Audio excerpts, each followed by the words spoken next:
ओम नमः शिवाय। श्री सद्गुरुनाथ महाराज की जय। परम पूज्य गुरुदेवता श्री कलावती माता की जय। जय राधे कृष्ण, जय गोपाल कृष्ण, श्री गुरुदेव दत्त। ओम नमः शिवाय। तर दीपाली मोहिते म्हणून आहेत, त्यांनी हा अनुभव शेअर केलेला आहे, खूप सुंदर अनुभव। तर त्या म्हणत होत्या की गेली 7 ते 8 वर्ष झालं मी आईंच्या मार्गामध्ये आहे आणि आईंच्या मार्गामध्ये येण्याच्या आधी सगळं म्हणजे नरक म्हणजे काय असते ते पूर्ण मी भोगलेलं आहे, की पृथ्वीवरच राहून नरक कसा असू शकेल ह्याची पूर्ण कल्पना मला होती म्हणतात। आईंच्या कृपेनं सगळ्या गोष्टीतून पार होत गेले आणि आज जर बघायला गेलं म्हणतात तर मला असं वाटतंय की एवढे वर्ष जे भोग होते तर ते भोगून सारल्यानंतर आईने माझ्या आयुष्यात प्रवेश केला आणि आई जशा माझ्या आयुष्यात आल्या तशा माझ्या आयुष्याचं सोनमग होत गेलं। तर सोन्यालासुद्धा चकाकी येण्यासाठी त्यालासुद्धा आधी घाव सोसावे लागतात। तर तसंच माझं पण झालेलं होतं म्हणतात की 10वीमध्ये असताना माझं लग्न झालं म्हणतात। 10वी झाल्यानंतर लगेच 2-3 महिन्यात लग्न केलं, का तर घरची परिस्थिती आमची बेताची होती, तशी म्हणावी अशी नव्हती म्हणतात। जो मुलगा इंजिनियर होता त्यानं माझ्याशी लग्न करण्याचा निर्णय घेतला आणि खूप सुंदर घर वगैरे खूप सगळ्या दृष्टीनं चांगलं अशा घरात माझं लग्न झालं। लग्न झाल्यानंतर 5 दिवसांना आईकडे आले, 2-3 दिवस राहून परत मिस्टर न्यायला आले। त्याच्यानंतर कळायला लागलं की आपण चुकीच्या घरात आलेलो आहोत। म्हणजे माणसांचं असं असते म्हणतात त्या की खूप कडक घर असते, एखाद्या मुलीला मिळते किंवा एखाद्या मुलीला टॉर्चर करणारी मिळतात। पण टॉर्चर करणारीसुद्धा एक वेळ ठीक, म्हणजे आमच्या घरात असंच आहे तसंच आहे असं करणारीसुद्धा ठीक। पण जर लग्न अजून झालं नाही तोपर्यंत मोडायलाच काढायचं असे जर विचार ज्या घरात असतील ती मुलींना सुख लागू देत नाहीत असं म्हणत होत्या त्या। का तर त्या म्हणतात अजून 15 दिवस झाले नाहीत लग्नाला तोपर्यंत म्हणजे नवऱ्यानं हिच्याशी चांगलं बोलू नये किंवा हिला मान सन्मान देऊ नये किंवा हिला लाड करू नये असे प्रकार त्यांच्या घरात होते म्हणतात।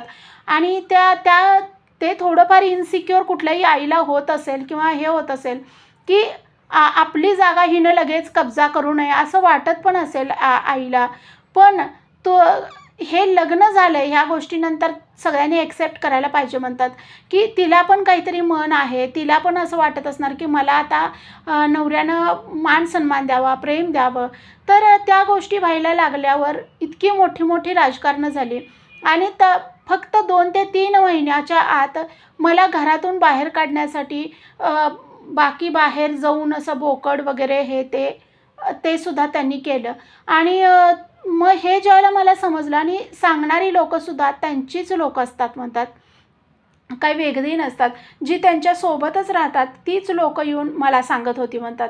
आणि की हे असं केलेलं आहे, फोटो मला दाखवले, तिथं असं आहे तिथं तसं आहे, फोटोंसहित मला दाखवलं आणि तुझ्या नवऱ्याला घेऊन गेले होते, हे केलं होतं।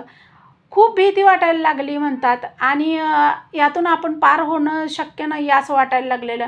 आणि 2-4 महिन्यात त्यांच्या मनासारखं पण झालं, नातं बिघडत गेलं आमचं। त्याच्यानंतर म्हणजे घरातून तू निघून जा इथंपर्यंत सगळ्यांची मतं झाली। मग म्हटलं ज्या माणसाला आपल्याबद्दल काही ओढच वाटत नाही वाटतंय, सुरुवातीला एवढं चांगलं वाटत होतं आता नको वाटतंय, तर आपण राहण्यात काय अर्थ। तसं माझं वय पण जास्त नव्हतं म्हणतात आणि मला सहन होण्याच्या पलीकडच्या गोष्टी होतात ह्या म्हणल्या। आणि मग मी ठीक आहे म्हटलं आणि न भांडण करता सरळ सांगितलं, ठीक आहे म्हटलं, तुम्हाला जर नाही वाटत माझ्याबरोबर राहायला आनंद तर नंतर ते सरळ म्हणायला लागले की मला काही तुझ्यात इंटरेस्ट वाटत नाही तुझ्यावर संसार करायला। तर ह्या गोष्टी 5-6 वेळा झाल्यानंतर मग आईनं जे दागिने वगैरे दिलेले होते आतून खूप तुटलेले होते म्हणतात त्या। म्हणजे काय करावं काहीच माहिती नव्हतं पुढं। पण आईवडिलांची परिस्थिती पण तशी नव्हती त्यांच्या दारात जाऊन राहण्यासारखी। पण आपल्याला म्हणजे नाहीच म्हणतायत तुझ्याबरोबर, का तर 12-12, 1-1 वाजता माझे मिस्टर यायचे म्हणतात घरी। आणि म्हणजे दिवसभर मी एक नोकर म्हणून त्या घरात वावरायची आणि कोण रिलेटिव्ज आले, कोण नातेवाईक आले, तरी पण मला येऊ नको म्हणायचीत सरळ बाहेर. आणि जाणारी लोकं, जी घरी येणारी लोकं, त्यांना असं वाटायचं की ही घमंडी आहे आणि सून येतसुद्धा नाही बाहेर. आणि ह्यांनी मला म्हणायचीत की बाहेर यायचं नाही. असे प्रकार होते म्हणतात. सवाष्ण घातल्या म्हणतात माझ्या घरी, लग्नाच्या सवाष्ण म्हणून घातल्या त्यांनी म्हटल्या. दिवसभर मला उपवास धरायला लावला, पण संध्याकाळी सवाष्णी बायका आल्या पण नाहीत आणि ह्यांनी त्यांना बोलवलं पण नाही म्हटल्या. आणि दिवसभर माझ्याकडून पोळ्या करून घेत होत्या. आणि ते त्यांच्याच नातेवाईकांमध्ये ते कोण त्यांच्या आलते घरचे, त्यांनाच वाटलं आणि त्यांचं त्यांनी संपवून टाकलं. सवाष्णी म्हणून एक बाईसुद्धा घातली नाही म्हटल्या. हे मला फार विचित्र वाटलं. आणि हे असे बरेच प्रकार झाले. आणि मग मला म्हटले की तू जाऊन राहा जा तुझ्या घरी, मला काय राहायचं नाही आहे तुझ्यासोबत. मग मला माहिती होतं ह्यांच्यात हे असले काय प्रकार आहेत, तर माझं म्हणजे प्रपंच किती दिवस टिकेल हे मला आधीच थोडं जाणवायला लागलं होतं. मी माहेरी आले म्हटलं, आईनं दिलेली दागिने केलेले तेवढे आईवडिलांचे घेऊन आले. लग्नाची भांडी तिथं सासरीच होती म्हटल्या. आणि मग 8-9 महिने गेले. मग आईच्या घरीच मी राहत होते. माझं शिक्षण पण जास्त नव्हतं, तिथंच मी अशी कामाला वगैरे चाललेले होते. 7-8 महिन्यानंतर काय झालं, काय चमत्कार झाला का काय असं झालं म्हणतात. आणि माझे मिस्टर मला न्यायला आले आणि मला एवढा प्रचंड आनंद झाला. म्हटले आपण भाड्यानं राहूया. त्यांच्यातच काहीतरी वादविवाद झालेले होते आणि आपण भाड्यानं राहूया म्हटले. मला खूप आनंद झाला म्हटल्या. आणि मी ठीक आहे म्हटलं. आणि मग मी सगळं त्यांनी तिथनं भांडी वगैरे, आमची सगळी लग्नात मिळालेली भांडी वगैरे आणली. जॉब आधीपासून चांगला होता, मिस्टरांना इंजिनियर होते, त्यामुळं पैशाचा काहीच प्रॉब्लेम नव्हता म्हटला. आणि 2-2.5 वर्ष आम्ही खूप चांगलं राहिलो म्हटल्या बाहेर. 2.5 वर्षानंतर माझं स्वतःचं घरसुद्धा झालं म्हणतात. 1 BHK असं आम्ही घेतलं म्हणतात घर स्वतःचं. आणि ते घर घेतल्यावर मला इतका आनंद झाला की ते क्षण खूप सुंदर होते. ते नवीन घर झाल्यावर पूजेच्या वेळेला सगळे आले, नंतर अधूनमधून सारखे यायला लागले. आणि म्हणतात की परत 1-1.5 वर्षानंतर नवरा माझा परत माहेरी निघून गेला त्यांच्या घरी. आणि ते होणार होतं असं मला जाणवत होतं, पण ते झालं शेवटी आणि ते निघून गेले म्हटल्या. आणि एक कारण होतं, ते ड्रिंक करायचे. मला त्या गोष्टीचा फार त्रास व्हायचा. ड्रिंक करायचे, सिगारेटी ओढायचे, ह्या गोष्टीचा मला फार त्रास होत होता म्हणतात त्या. आणि मग एक दिवशी असं झालं की माझी सासरच्या तिथं शेजारी एक जे आहेत, त्यांनी मला सांगितलं, एकदा भेटले होते म्हटल्या मला, तर त्यांनी मला सांगितलं, अगं त्यांच्या घरात कोणतरी मुलगी तुमच्याच नात्यातली आहे, ती त्यांच्या नातेवाईकातली कुणीतरी, ती येऊन राहिलेली आहे आणि तुझे मिस्टर तिच्या नादाला लागलेले आहेत. माझी इतकी बेकार अवस्था झाली ते ऐकल्यानंतर म्हणतात. पायाखालची जमीन सरकली माझ्या. आणि पण मी काही करू शकत नव्हते. कुणाला अडवणार? मी नवऱ्यालाच अडवू शकत नव्हते, दुसऱ्यांना काय अडवणार? आणि त्या सांगत होत्या की ती मुलगी पण ड्रिंक त्यांनी पण ड्रिंक करतात. पहाटे 4-4, 5-5 वाजेपर्यंत पार्ट्या चालू असतात. तुझ्या सासूबाई अडवत नाहीत, स्वतः पण जाऊन त्यांच्याबरोबर ड्रिंक करतात. सगळे घरातले ड्रिंक करतात, पार्ट्या करतात. आणि आम्ही बऱ्याच वेळेला सांगितलेल्या पण आहेत, जे तुमच्या पार्ट्या वगैरे चालतात ते घरातल्या घरात करा, पण त्यांनी टेरेसला जाऊन पार्ट्या करतात वगैरे. आणि तुझा नवरा आणि ती एकत्र बसून पहाटेपर्यंत पीत असतात दोघंजण. आणि खूप वाईट घाणेरड्या गोष्टी तुमच्या घरात चाललेल्या आहेत. मी काहीच करू शकत नव्हते. फक्त मला रडू येत होतं आणि फक्त मला त्रास होत होता. ह्याच्या पलीकडे मला काहीही जाणवत नव्हतं म्हणतात त्या. काय असायचं ते असू दे, आपलं नशीब आहे असं म्हणल्या. आणि घर एक छत दिलं होतं देवानं, तेवढी एक कृपा होती. आणि त्या घराच्या हप्ते त्यांनी महिना टू महिना जरी गेले होते तिकडं, तरी ते भागवत होते म्हटले. मी खोटं बोलणार नाही, त्यांनी भागवत होते घराचे हप्ते. आणि मी आता माझं शिक्षण कमी असल्यामुळं मी माहेरी गेले नाही का, तर आता आपल्याला देवानं निदान छत तरी दिलेलं आहे. ह्याच्या खाली आपण काहीतरी 4 पैसे मिळवून आहे ती रोजची भाजी भाकरी व्यवस्थित आपण खावावी, एवढं एका उद्देशानं मी त्या घरात राहत होते म्हटल्या. का तर माहेरी जाऊन प्रश्न सुटणार नव्हते. मग म्हटल्या मी तिथं कामाला लागले. साधा जॉब होता म्हटल्या माझा, पण माझं पोट चालेल, दिवस ढकलायचे होते. तर ते कसे तरी ढकलायचेत म्हणून मी हे करत होते म्हटल्या. तिथं ज्या वेळेला मी कामाला लागले तर तिथल्या जे मेन मालक होते ते आईंचे खूप मोठे भक्त होते म्हटले. म्हणजे दुकानाचे जे जे मेन मालक होते तर तेच आईंचे खूप मोठे भक्त होते आणि त्यांच्यामुळं दुकानातल्या 2-3 लेडीज आईंच्या मार्गात आलेल्या होत्या म्हणल्या. आणि ज्या वेळेला त्या जेवायला वगैरे बसायच्या, आईंबद्दल बोलायच्या, मी ऐकायची म्हणा. आम्ही जेवायला सगळे एकत्र बसायचो. मी बरेच महिने फक्त काम करायची, मोजकं बोलायची. सगळ्यांना प्रॉब्लेम माहिती होता की माझा, की हिचा घरी प्रॉब्लेम आहे, असं नवऱ्यानं हे केलं आहे, सोडून गेला आहे तो, असं माहिती होतं. तर त्या पण मला कधी असं खोदून विचारायच्या नाहीत. खूप चांगल्या होत्या आहेत अजून म्हणतात त्या, खूप चांगल्या माझ्याबरोबर रिलेशन आहेत त्यांचे. तर त्यांनी मग म्हटलं की प्रत्येक वेळेला बोलायच्या असं आईंबद्दल हे ते जेवताना वगैरे. तर मी 2-3 महिने काम करत होते, पण मी कधीच असं आईंबद्दल कधीच विचारलं नाही किंवा काही नाही.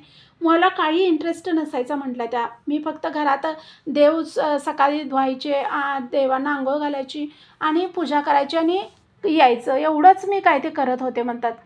आणि एक दिवशी असं झालं की मला ज्या ताई सोडायला यायच्या, म्हणजे त्यांच्याकडे गाडी होती म्हटल्या, माझ्याबरोबर कामाला ज्या येत होत्या त्यांच्याकडे एकीकडे गाडी होत्या म्हटल्या आणि त्या मला स्टॉपपर्यंत सोडायच्या, चल तुला सोडते म्हणून. तर त्या एकदा सोडायला आल्या म्हटल्या आणि त्यांची मैत्रीण त्यांच्यासोबत आली, स्टँडवर तिथं आली आणि म्हटली, चल चल लवकर बाई, आणि नित्योपासनेला आज मला जायचं आहे अजून. तर आईंबद्दल त्या बोलत होत्या आणि त्यांनी बसल्या आणि त्यांची पर्स पडली. मी त्यांना बोलवते तोपर्यंत त्या निघून पण गेल्या आणि माझा मोबाईल त्या दिवशी बरोबर स्विच ऑफ झालेला होता. मी त्यांना रिटर्न कॉल पण करू शकत नव्हते. म्हटलं आता घरी गेल्याशिवाय तर काय फोन करता येणार नाही ह्यांना. मग त्या म्हणतात, मी घरातली कामं आवरली आणि त्यांनी नित्योपासनेला जाणार होत्या म्हणून मी काही लगेच फोन नाही केला म्हटल्या. मग त्याच्यानंतर तासा-दीड तासांनी मी त्यांना कॉल केला आणि म्हटलं, अहो ताई, तुमची जी मैत्रीण आली होती ना, तिचं पाकीट पडलं तिथं आणि मी ते घेऊन आले, काय काळजी करू नका म्हणून सांगा त्यांना. तर त्या म्हटल्या, अगं किती बघ, आईंच्याच आम्ही अजून दारात आहे. हिला एवढं टेन्शन आलं होतं आत्ता आणि आईने वाचवलं बघ तुझ्याकडं, म्हणजे एका योग्य हातात ते पाकीट दिलं. मग त्यांच्या मैत्रिणी माझ्याशी बोलल्या, म्हटल्या, आईंची कृपा हो, तुमच्याकडं पाकीट आईंनी दिलं बघा, आईंची कृपा. आणि काय मला आता काय टेन्शन नाही. मी आता अहो मला इतकं आत्ता तुम्ही फोन केला नसता ना तर मी रात्रभर रडत राहिले असते म्हटल्या. का तर त्या पाकीटमध्ये त्यांचे 5,000 रुपये होते म्हटल्या आणि आईंचा फोटो वगैरे होता. आणि दुसऱ्या दिवशी मग मी ज्यावेळेला कामाला गेले त्यावेळेला मी ते पाकीट काही उघडून बघितलं नव्हतं. मी असंच नेऊन त्यांच्या हातात दिलं, त्या ताईंच्या. तर त्यांनी उघडलं आणि म्हटल्या, बापरे. आणि शुभांगी इतकी रडत होती म्हटल्या, तिच्या डोळ्यातनं थांबत नव्हते पाणी. आणि तू फोन केलास म्हणून बरं, नाही तर रात्रभर 5,000 गेले म्हणून झोपली नसती बिचारी म्हटलं. आणि मग मी म्हटलं, नाही हो, तुम्ही बोलवत होते पण तुम्ही गेला गडबडीत, असं सांगितलं म्हटल्या. आणि म्हटलं असं त्यांनी पाकीट उघडल्यावर मी बघितलं, तिथं त्याच्यात आईंचा फोटो त्यांनी ठेवलेला होता. तर म्हटल्या, आई बसलेत आणि आई कसं जाऊ देतील, ही गोष्ट सगळ्यात महत्त्वाची, असं म्हटल्या. एक दिवशी म्हटल्या, माझी तब्येत फार बिघडलेली होती, खूप अशक्तपणा आणि खूप ताप वगैरे. मग आईचा फोन यायचा, आईचा पण मी 2-3 दिवस फोन रिसीव नाही केला. आणि मी जिथं घर आम्हाला घेतलेलं होतं तर तिथल्यासुद्धा कॉलनीतल्या लोकांना सगळं माहिती होतं. तर ती मला लोकं खूप कोऑपरेट करायची की एवढी चांगली सोन्यासारखी पोरगी आहे, एवढं वय कमी आहे हिचं, आणि असं कसं ही लोकं आहेत, आणि नवरा कसा असा म्हणजे हे आहे की थोडंसुद्धा दया येत नसेल का या मुलीची, असं मला खूप कोऑपरेट करायची, मला आधार द्यायचीत लोकं म्हटलं. आणि मग माझ्या आईनं मी फोन उचलत नाही म्हटल्यावर शेजारच्यांच्या नंबरवर फोन केला. आणि तर दीपाली असं काय म्हणजे फोन उचलत नाही हो. तर त्या म्हटल्या, अहो 2-4 दिवस झालं ती कामाला पण जात नाही आहे, तिची तब्येत नाही आहे बरी. आई लगेच गाडीला बसली आणि आई आली आणि म्हटली, अगं तुला जरा तरी काय कळतं आहे का, आम्हाला कळवायचं तरी. तर तिथं माझे वडील पण सारखे आजारी असायचे म्हटले, म्हणून मग मी सांगत नव्हते अशा गोष्टी आईला. तर आई आली त्याच दिवशी. त्या म्हणतात की शुभांगीताई आणि पूनमताई दोघी पण आल्या म्हटल्या. आणि अगं काय तब्येत बरी होते का नाही म्हणून आल्या म्हटल्या त्या. आणि आम्ही कालच येणार होतो तुझी तब्येत बरी नाही कळल्यावर, पण काल लोड होता कामाचा त्यानं आलो नाही आम्ही, असं त्यांनी बोलल्या त्या.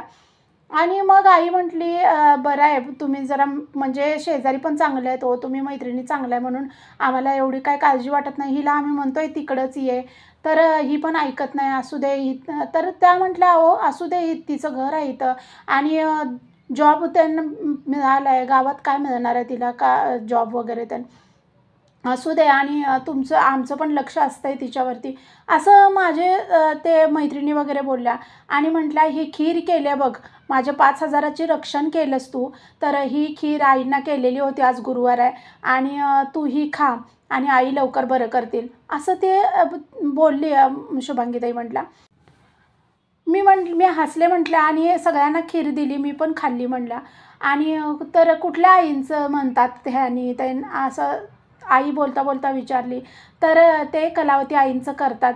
मी हिला किती दिवस झालं सांगायला लागले, त्या बोलल्या की तू पण करत जा, आई ह्यातनं मार्ग काढतील. तर आई म्हटली करायचं गं मग काय होतंय, काय वाईट होणार असलं तरी पण ते टळत नसते आणि चांगलं होणार असलं आयुष्यात तरी पण ते टळत नसते. काहीतरी चांगला मार्ग असला तर करायचं, काय हरकत आहे, असं आई बोलली म्हणल्या. आणि येशील काय आज, आई आहेत घरात, घर बघतील आणि थोडंसं बस नित्योपासनेला आणि ये नंतर, असं आम्ही जाणार आहे आता नित्योपासनेला, असं त्या बोलल्या. तर मग आई म्हटली जा जात असलीस तर तेवढंच जरा बाहेर हे होईल. मग मी स्वेटर वगैरे अडकवलं आणि त्या दिवशी पहिल्यांदा मग मी आईंच्या मंदिरात नित्योपासनेला गेले म्हणल्या. ज्या मंदिरात नित्योपासना झाल्यावर त्या नित्योपासनेतल्या गुरुवारचं जे हे होतं खूप मला भारी वाटलं म्हणल्या. ते अर्थपूर्ण नित्योपासना असल्यामुळं ना खूप भारी वाटलं म्हणतात. आणि मग नित्योपासनेवरनं घरी आले आणि दुसऱ्या दिवशी खरंच मला बेटर वाटायला लागलं, चांगलं वाटायला लागलं म्हटलं. मग त्यामुळं मग माझं टेन्शन कमी झालं म्हटलं, की आता जाऊ शकता मी कामाला. आणि मला सकाळीच फ्रेश वाटायला लागलेलं, औषधं वगैरे पण घेतलेली होती. पण आईंच्या कृपेनं खरंच चांगलं वाटायला लागलं, मी गेले म्हटल्या कामाला.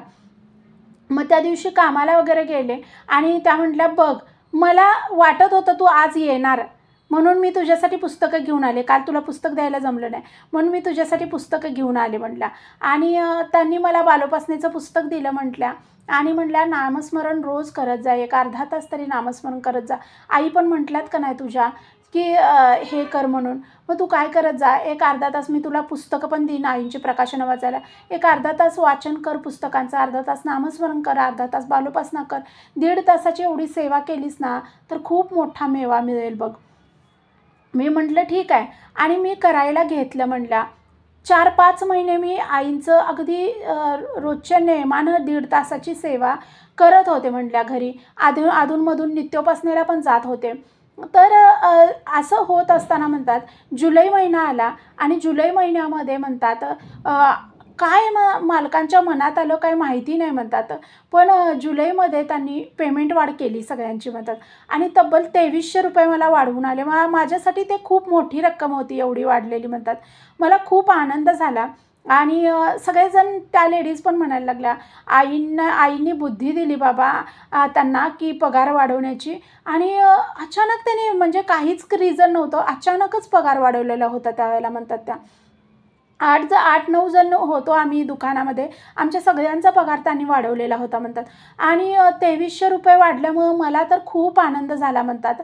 म्हणजे इतरांच्या दृष्टीनं ती रक्कम कमी असेल पण माझ्या दृष्टीनं खूप मोठी होती म्हणतात त्या. आणि मग मी आईला पण सांगितलं, आईला पण आनंद झाला. आणि मग म्हटलं 300 रुपये मी ठरवलं की हे वरचे 300 रुपये आपले नाहीतच म्हणायचं, आपण आईंच्या मंदिरात, का तर आपल्याला 4-5 महिन्यात आईंनी एवढे मोठी हे दिल्या, तर 300 रुपये मंदिरात आपण अर्पण करायचे महिन्याला, असं मी ठरवलं म्हटलं. आणि त्याच्यानंतर मग म्हणतात पुढं सेवेचे 5-6 महिने अजून गेले म्हणतात. आणि थोड्या थोड्या गोष्टी विसरत होते मी. म्हणजे फोन आला कधी म्हणजे हे भरले हप्ता भरला आहे त्यांनी तेवढं सांगायसाठीच, नाहीतर तू कशी आहेस किंवा काय करतेस, काय खातेस, कसं राहतेस, ह्या कुठल्या गोष्टींची चौकशी व्हायची नाही म्हणतात. आणि फोन आला की असं वाटायचं की विचारावं, मीच विचारायची तुम्ही बरं आहे का ते, हां ठीक आहे म्हणायचे आणि ठेवून द्यायचे फोन. म्हणले हप्ता भरला एवढंच सांगायचे. आणि असं होत असताना ह्याच्यात जवळजवळ 1.5 वर्ष गेली. मग मी खूप चांगलं आईंच्या मार्गात आलेले होते. आईंना जे पण शेअर करायचं ते आईंशी करायला लागलेले होते. आई असं, आई तसं. आणि कधी मी खरं असं हात जोडून म्हणत नव्हते म्हटलं की माझ्या नवऱ्याला परत आणा. का तर मला काही हेच वाटत नव्हतं म्हटलं की आपण उगाच देवावर म्हणजे हे करत राहणार, संकट घालत राहणार की आणा, आणा. ज्या व्यक्तीला यायचंच नाही आपल्याकडं, तर त्याच्यासाठी देवाला तरी कोडं आपण कशाला घालायचं असं वाटायचं म्हटलं मला. आणि तुम्हाला सांगते म्हणतात 1.5 वर्ष गेलं आणि 1.5 वर्षानंतर अचानक म्हणतात माझ्या मिस्टरांना पॅरालिसिसचा अटॅक आला. आणि मला म्हणजे त्यांनी जवळजवळ 5-6 दिवस मला कळूसुद्धा कुणी दिलेलं नव्हतं. मला माहीतसुद्धा नव्हतं की असं झालं आहे म्हणून. मी बायको होते तरीसुद्धा मला कुणी सांगितलं नाही म्हणतात की असं झालं आहे तुझ्या नवऱ्याचं म्हणून. आणि मग ज्यावेळेला शेजारच्यांनी मला तिथल्या लोकांनी सांगितलं, त्यावेळेला माझ्या पायाखालची जमीन सरकली म्हटल्या. आणि मला काहीच सुचायचं बंद झालं. आईला फोन केला. माझे आई-वडील, माझी बहीण, ते सगळेजण आम्ही न बोलवता परत गेलो तिथं त्यांना भेटायला. माझ्या मिस्टरांनी माझ्याकडे बघितलंसुद्धा नाही म्हटल्या. जी मुलगी होती ती तिथंच होती आणि सासू ते सगळेजण होते. आणि पॅरालिसिसचा अटॅक आला आहे म्हणून बघायला गेलो आहे. आणि मला माझ्या नवऱ्याची अवस्था बघवेना म्हटल्या. का तर पूर्ण एक बाजू पूर्ण गेलेली होती त्यांची. तोंड हे झालेलं होतं, वाकडं झालेलं होतं, बोलता येत नव्हतं. तर हे सगळं बघितल्यावर खूप वाईट वाटलं की म्हणजे आई-वडिलांनी जर आपल्या मुलांना चांगले संस्कार दिले नाहीत, तर कुठून ते कुठंपर्यंत जाऊ शकतात ह्याची प्रचिती मला आली म्हणतात. चांगला मार्ग मिळणं आयुष्यात खूप कठीण आहे आणि जर मिळाला तर तो माणसांनी सोडू नये असं म्हणत होत्या त्या. आणि त्यांनी खूप वाईट मार्ग पत्करले. रात्रीचं जागरणं करणं, पार्ट्या करणं, ड्रिंक करणं. आणि जी मुलगी प्रेम आहे म्हणून राहत होती, ती मुलगी कशी राहिली म्हणजे असं ड्रिंक वगैरे खरंच प्रेम असतं तर तिनं कधी करायला दिलं नसतं. ती स्वतः पण करत होती आणि त्यांना पण करायला लावत होती. त्यांनी पण करतच होते आधीपासून, तिनंच लावली असं नाही आहे. त्या म्हणतात. तर ह्याच्यामुळं मग म्हणतात खूप आयुष्याचं त्यांच्या नुकसान झालं. आणि त्याच्यानंतर त्यांच्यातच काहीतरी वादावादी झाली म्हणतात. परत माझे मिस्टर तसलं पॅरालिसिसचं अंग घेऊन माझ्याकडे आले म्हणतात. आणि मी त्यांना परत चांगलं केलं. म्हणजे थोडं हिंडायला फिरायला लागले. काहीतरी वादावादी झाली, ती पोरगी गेली निघून. त्याच्यानंतर मग आले, व्यवस्थित थोडं व्हायला लागले. परत ऑफिस जॉईन केलं. ह्यात पैशांची इतकी तंगी चालू होती, घराचे हप्ते होते आणि काय करावं काही सुचत नव्हतं. आईंना मी साकडं घातलं त्यावेळेला म्हटलं पहिल्यांदा की आई तुम्ही मिस्टरांना आणलं आहे माझ्या, अशा रूपात आणले, मी काय करणार, त्यांची पण सर्व्हिस गेली आता आणि मी कसं करू. तर म्हणतात त्या माझ्या बहिणीनं कर्ज काढून मला दिलं म्हणतात. आणि त्या कर्जातनं मी घराचे हप्ते पण भागवत होते आणि ते कर्ज माझी बहीण फेडत होती म्हटलं तिकडं. म्हणजे मला तिनं काढून दिलं, पण तिला माहिती होतं की हे कर्ज फेडणं शक्य नाही आहे तिच्याकडनं आता 1 वर्ष 1.5 वर्ष तरी नवरा व्यवस्थित होईपर्यंत. तर तिनं तिकडं कर्जांचे हप्ते भागवायला सुरुवात केली म्हटले.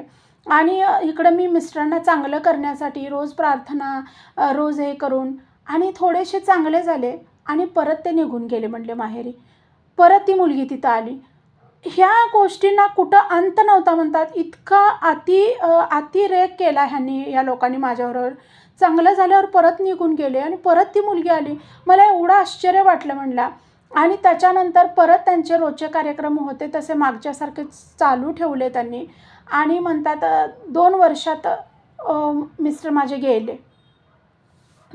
ही जी गोष्ट होती ही सेवा चालू असताना घडत होती आणि त्यामुळं खूप मी खचले म्हणतात की मी करायला लागले आईंचं, पण काय अर्थ नाही आहे या गोष्टीला असं वाटायला लागलं म्हणतात. मिस्टर गेल्यावर असं वाटलं की संपलं, पण एकच आधार होता ते म्हणजे घर. की त्या घरात ते घर म्हणजे बऱ्याच जण ते पहिली प्रॉपर्टी म्हणून किंवा ह्याच्यासाठी बायकोच्या नावावर घेतात की सबसिडी वगैरे मिळते ह्यासाठी. आणि त्या ह्यानं ते घर माझ्या नावावर होतं. ही एकच गोष्ट माझ्या बाजूनं होती म्हणतात. ती एकच बाजू भक्कम होती. त्यामुळं मला एक छत होतं हे एवढंच, पण नवऱ्याचा आधार गेला आधार आधीच गेलेला होता म्हणतात त्या. पण खूप वाईट ही वेळ होती म्हणतात माझ्यावर, ज्यावेळेला माझे मिस्टर गेले म्हणतात. का तर चुकीच्या सवयींमुळं त्यातनं पण ते चांगले झालेले म्हणतात. परत जॉब करायला लागले होते, हे करायला लागले होते आणि घरून काम करायला लागले होते आणि खूप सगळं चांगलं होतं म्हणतात. पण परत त्यांना ती दुर्बुद्धी सुचली आणि त्यांनी निघून गेले. कदाचित त्यांचं आयुष्य तेवढं होतं आणि माणसं ओळखण्याची जर बुद्धी नसेल माणसाला, तर खूप आयुष्याची फरफट होत्या. आणि तर त्यांनी मिस्टर गेल्यानंतर बरेच त्यांनी प्रयत्न केले घरासाठी, घर मिळावं म्हणून, पण ते माझ्या नावावर होतं, त्यामुळं कुणाला शक्य झालं नाही म्हटल्या. मग तसंच मी हे करायला लागले आणि मन इतकं आतनं तुटलेलं होतं. पण 1.5 तासाची आपण घेतल्या ना सेवा, तर ती आयुष्यभर करायची आहे आता म्हणून मी करत होते म्हटल्या. खरं मी काही मागत नव्हते आईंकडं. मी फक्त रडायची, बाकी दुसरं काहीही माझ्याकडून होत नव्हतं म्हटल्या. सेवेच्या वेळेत मी फक्त रडायची की काय माझं म्हणजे नशीब तुम्ही लिहिलं आणि किती माझे भोग असतील मागचे. आणि एवढ्या लहान वयात, खूप वय पण माझं जास्त नव्हतं म्हणतात. म्हणजे 25च्या आतच माझं सगळं संपलेलं होतं म्हणतात. आणि ह्या सगळ्या गोष्टी झाल्यानंतर मग म्हणतात 3 वर्ष पुढं आईंची सेवा करत होते, आपलं काम करत होते, पैसा मिळवत होते, जे दुःख आहे ते घोटत होते, हे सगळं चालू होतं. आणि 3-4 वर्ष झाली म्हणतात आणि अचानक सेवेच्या दरम्यानच म्हणतात आम्ही सगळेजण मिळून, म्हणजे माझ्या त्या दोघी मैत्रिणी आणि आमच्या घरमालक आमचे जे मालक आहेत त्यांची मिसेस त्यांनीच काढलेली होती म्हणतात. आम्ही बेळगावला सगळेजण गेलो म्हणतात. बेळगावला गेलो, तिथं दर्शन वगैरे आईंचं घेतलं. मी पहिल्यांदाच आईंचं मंदिर बघत होते म्हटल्या. बाकी सगळे त्यांनी सेवेला वगैरे येत होते. मी पहिल्यांदाच आईंचं मंदिर बघितलं, खूप छान वाटलं म्हटल्या. आईंच्या मंदिरात गेल्यावर असं वाटलं की राहावं इथंच एक 8 दिवस तरी. पण ते शक्य नव्हतं म्हटल्या, का तर कामावरून सुट्टी वगैरे घेता येत नव्हती. मग बेळगावात दर्शन वगैरे घेऊन आम्ही लगेच त्या दिवशीच सगळेजण रिटर्न आलो म्हणतात परत आमच्या इकडं. आणि आल्यानंतर मग म्हणतात की 8 दिवस गेले असतील म्हणतात, 8 ते 10 दिवस गेले असतील. आणि अचानक माझ्या म्हणजे मालकांनी जिथं कामाला होते मी, त्यांनी माझ्यासाठी एक स्थळ काढलं म्हणतात. आणि मला एवढं आश्चर्य वाटलं की बेळगावातनं जाऊन आलो आहे आणि ह्यांना म्हणजे ती आईंनीच बुद्धी दिली. त्याच्या आधी आईनं पण बऱ्याच वेळेला म्हटली की लग्न करून टाकू यायचं. पण ते जुळलं पण नाही आणि माझं हेच नव्हतं म्हटल्या. म्हणजे कोण असं बघायला वगैरे मला कुणी आलंच नाही. पण ह्यांनी जे स्थळ काढलं, ह्यांनी अचानक काढलं आणि दुकानातच काढलं म्हटल्या. ते मालक होते, त्यांच्या मित्राचा मुलगा होता म्हटलं. आणि असं ही मुलगी आहे बघ, त्यांनी दाखवलं वगैरे. तर मला काही कळलं नाही की त्यांनी माझ्याकडे म्हणजे काय सांगायला लागलेत वगैरे, का तर आम्ही थोडं अंतर होतं आमच्यात. तर त्यांनी सांगत होते. आणि नंतर मग मला ते गेल्यानंतर त्यांनी म्हटले, दीपाली ह्यांचा मुलगा फार चांगला आहे बरं का, आणि माझ्या आधीपासून ओळखीतला आहे, मुलगा चांगला आहे बरं का, आणि त्याचं लग्न जुळून येत नाही आहे. तर बघ, मी तुझं नाव सुचवलं आहे, पण असं सांगितलं की तिचे मिस्टर गेलेले आहेत वगैरे, त्यांनी सांगितलं. आणि मला कसं तरीच वाटलं म्हटलं. मी खूप रडले. नाही हो, मला काय लग्नाचं वगैरे नका हे करू आणि मला नाही इच्छा, असं मी रडले. तर म्हणले, अगं, ज्या व्यक्तीनं काय चुका करायच्या त्या करून तो निघून गेला, तू किती आयुष्य अजून काढणार आहेस असं. आणि बघतेच आता बाहेर लोकांना माहिती पडलं तर लोक हे करतात, तुझे लोक चांगले आहेत शेजारी वगैरे म्हणून तुला आधार आहे. पण असावं आपलं एक कोणतरी हक्काचा माणूस पण असावं. आईंची इच्छा असेल तर हे बघ, चांगला आहे तो मुलगा, मी बघितलेला आहे म्हणला. तर मी म्हटलं, अहो पण दादा, जरी आपण तसा विचार केला तर लग्न झालेला मुलगा बिन लग्नाचा मुलगा लग्न झालेल्या मुलीला का करून घेईल सांगा मला. आणि त्याला पण चांगली स्थळं येतीलच की, का तो म्हणजे माझ्यावर हे होणार आहे का, डिपेंड राहणार आहे का, असं म्हणला. मी असं बोलले म्हणल्या त्यांना. आणि मग तर त्या म्हटले ते पण आहे सोड, नाही पण मी सांगितलं मुलगी चांगली आहे, आमच्याकडे एवढे वर्ष काम करता ही, आणि हे बघ लग्न झालं आहे ही गोष्ट मॅटर नाही करत, मुलगी चांगली असणं ही गोष्ट महत्त्वाची आहे. आणि लग्न झाल्यावर सगळ्यांना सुख मिळतं आहे असं नाही, पण कायमच दुःखच मिळेल असं नाही आहे. ह्या मुलाच्या ह्यानं तुला जर चांगलं हे मिळणार असेल तर म्हटल्या सुख मिळणार असेल तर. आणि बघ बेळगावातून आपण जाऊन आलो, 8 दिवस झाले आणि अचानक तो आला आणि मुलाच्या विषयी माझ्याबरोबर बोलायला लागलेला होता. आता 2-2.5 वर्ष झाली त्या माझ्या मित्राला मी भेटून, आणि 2-2.5 वर्षानंतर आत्ता त्यानं येणं, लग्नाचा विषय काढणं आणि माझ्या तोंडातून आपसूक तुझं नाव जाणं, काहीतरी तर आईंनी दिलेले संकेत असतील हे, असं ते बोलले म्हणला. तर मी काहीच बोलले नाही, म्हटलं बघू नंतर विचार करू. आणि मला तर काही वाटत नाही हो, बिन लग्नाची मुलं कसं लग्न झालेल्या मुलगीला करून घेईल तो, असं मी विचार केला म्हणला. आणि त्याच्यानंतर मग मी पण सोडून दिला विषय. ते पण काका आले नाही, त्यांनी पण काही हे केलं नाही. पण बरोबर परत 15 दिवसांनी ते मुलाला घेऊन आले म्हणला दुकानमध्ये, आणि आम्ही सगळेजण जेवायला बसलेलो होतो म्हणला. आणि ते अचानक घेऊन आले आणि त्यांनी म्हटलं, त्यांच्यात काहीतरी बोलणं झालं, तर दीपालीला जरा पाठवून दे म्हटलं. त्या काकांना बघितल्यावरच मी ओळखलं म्हणलं, का तर मी त्यांना बघितलेलं होतं. त्यांना बघितल्याच ओळखलं म्हटलं की अरे हे त्यांचा मुलगा घेऊन आलेले दिसत आहेत. आणि मी खालीच गेले नाही. तर दीपाली माल काढायला लागल्या अजून वरचा, असं सांग म्हटलं त्यांना. तर म्हणला ते मालकाने पण माझं ओळखलं नाही, तिचं काम आवरलं की पाठवून दे. पण मालकांना माहिती होतं ही पण जेवत असणार आहे, का तर आम्ही सगळे जेवायला एकत्र बसत होतो म्हणला. आणि मग जा उगीच तसं हे करू नकोस, त्या बोलायला लागल्यावर मी गेले म्हटल्या खाली. आणि तर म्हटला हे बघा ही दीपाली, आणि खूप वर्ष आमच्या तर खूप चांगली मुलगी आहे, आणि दुर्दैवानं मिस्टर गेले तिचे, पण खूप चांगलं हे आहे आणि बघ सुशांत तुला काय वाटतंय. आणि तर हे असं मग मला फार कसं तरीच झालं एकदम. मी म्हटलं हे असे काय विचित्रासारखं मला न विचारता असं बोलवतात काय आणि दाखवत आहेत काय, आणि ते कसं मलाच कसं तरी वाटायला लागलं. पण ही त्यांना आईने कुठंतरी दिलेली ही होते की तू कर हे, असं आईने कुठंतरी सुचवलेलं होतं का काय म्हणतात त्या माहिती नाही. आणि तर त्यांनी म्हटले हां ठीक आहे की काका विचार करूया. त्यांनी माझ्याकडे बघायलासुद्धा म्हणजे त्यांनी पण इतकं म्हणजे हे होते, संस्कारी माणसं लगेच ओळखतात म्हणतात. त्यांनी माझ्याकडे असं नीटसं बघितलंसुद्धा नाही. तर ते काकांकडे बघूनच बोलत होते म्हटले, ते आमच्या मालकांकडं ते पप्पांकडे बघूनच बोलत होते म्हटल्या. आणि मग तुझ्या मम्मीचा नंबर दे म्हटले घरी जाताना मला. मग आईचा नंबर दिला मी माझ्या मालकांना म्हटले. आणि तर त्यांनी आईला फोन केला तिकडं आणि म्हटले असं असं एक स्थळ आहे बघा दीपालीसाठी, चांगला आहे मुलगा, का तर मी आधीपासून बघितलेला आहे त्याला, माझ्या मित्राचा मुलगा आहे वगैरे असं त्यांनी सांगितलं.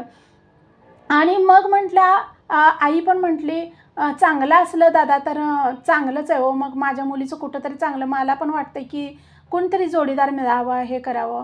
आणि जिथं मी राहायला होते म्हणतात, आमचं जिथं घर होतं तिथून एक 10-15 किलोमीटरवरती त्यांचं होतं म्हणतात.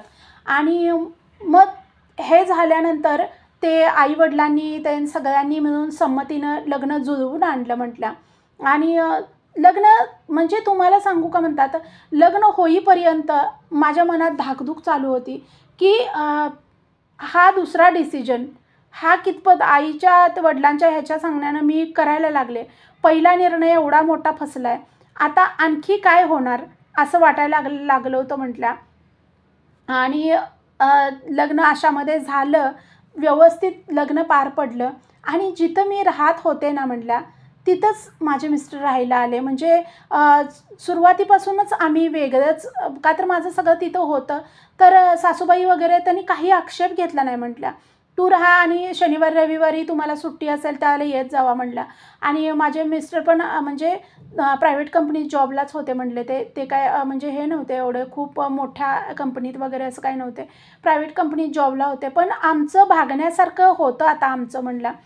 आणि हे ज्यावेळेला सासरच्यांना त्यांनी कळलेलं होतं त्यावेळेला खूप त्यांनी हे केल्या, बऱ्याच गोष्टी काही काही त्रास द्यायसाठी केल्या की ते घर माझ्याकडनं निघलं पाहिजे म्हणून. पण ते तसं झालं नाही म्हटलं. आईनी ते माझ्या नावावर करून दिलेलं होतं तेवढ्यासाठी आधी. आणि खूप चांगलं म्हणतात. मग त्याच्यानंतर सेटल झालो आम्ही व्यवस्थित. आम्ही दोघं पण काम करून खात होतो, त्यामुळं काही टेन्शन नव्हतं. रोजच्या रोज उपासना घडत होती आणि माझ्या मिस्टरांना पण खूप चांगलं म्हणतात उपासनेचे फरक पडायला लागले. त्यामुळे त्यांनी पण आईंच्या मार्गात आले आणि आता म्हणतात खूप चांगलं आहे माझं, खूप चांगलं म्हणतात.